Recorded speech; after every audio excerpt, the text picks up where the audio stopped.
ايه في ايه؟ والله دافع خلو الشقه.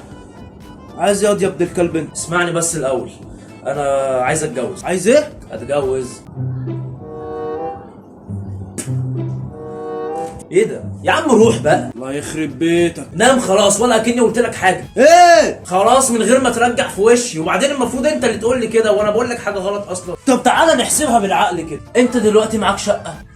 لا. معاك فلوس الشقه؟ لا برضه. حلو، يعني انت على الابيض عايز تتنيل ازاي بقى؟ يا حاج هو انا فعلا على الحديده، بس انا في فكره في دماغي لو ظبطت قسما بالله الجوازه دي تتم في ثانيه. فكره ايه دي؟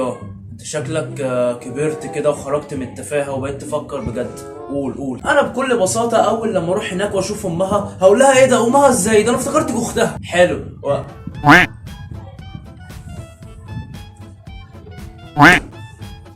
ايه ده؟